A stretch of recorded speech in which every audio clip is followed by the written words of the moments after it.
Hi, I'm Linda from English Learning Mind Map. Today, we will learn about media influence.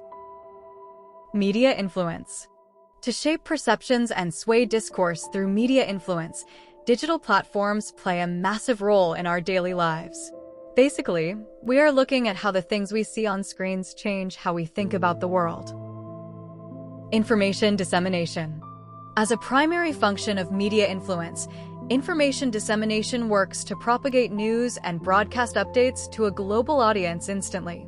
In simple terms, we are spreading news far and wide so everyone knows what is happening.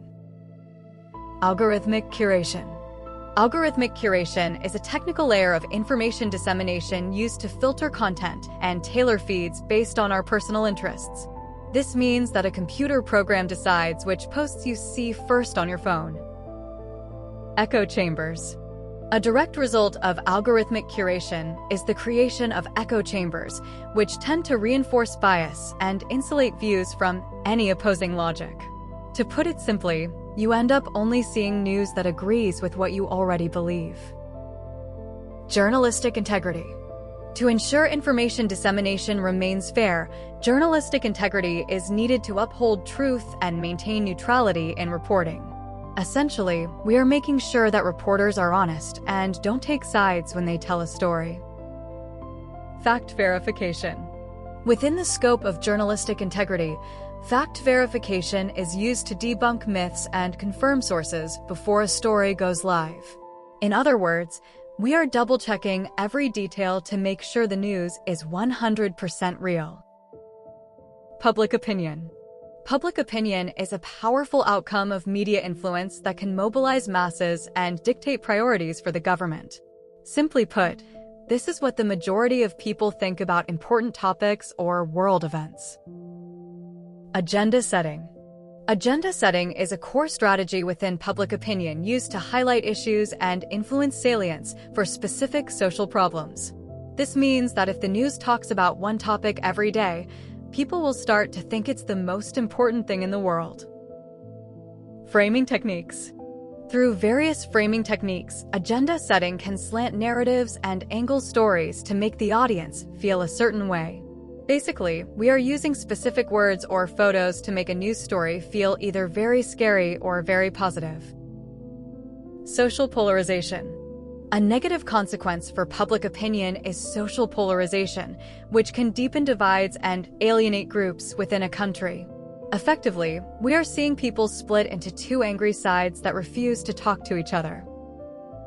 Partisan rhetoric. Partisan rhetoric is the primary engine of social polarization used to incite passion and spark conflict between political rivals. To put it simply, this is when people use very mean or aggressive language to attack the other side in politics. Commercial persuasion. To trigger desires and drive consumption, commercial persuasion is a central pillar of media influence in our modern economy. In short, we are using ads and videos to make people want to buy more things. Subliminal advertising. Subliminal advertising is a controversial branch of commercial persuasion used to plant suggestions and bypass logic in the consumer's mind. This means using hidden messages that your brain sees even if you don't notice them yourself. Sensory priming.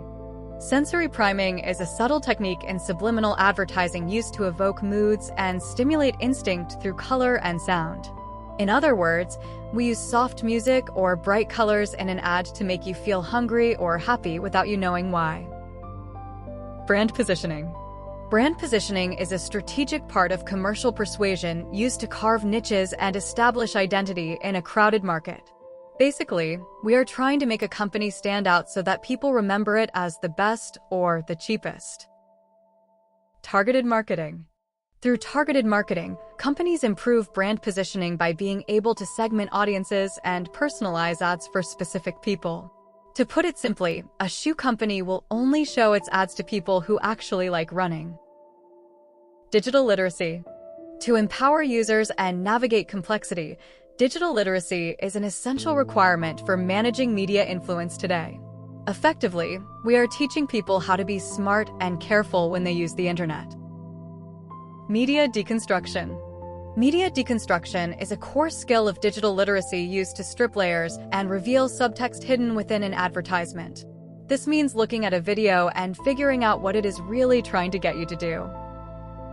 Semiotic analysis. Under the umbrella of media deconstruction, semiotic analysis is used to interpret symbols and decode signs found in visual art. Simply put, we are looking at the hidden meanings in pictures, like why a certain character is wearing red. Critical evaluation.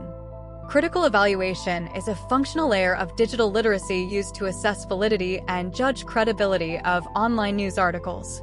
In essence, we are stopping to think, is this story actually true, or is it fake news? Source scrutiny. Source scrutiny is the final step of critical evaluation, helping us to check credentials and identify bias in the author's background. In short, we are checking who wrote the story to see if they are a real expert or just someone with a hidden agenda. Thanks for watching. Please like and subscribe for more English lessons.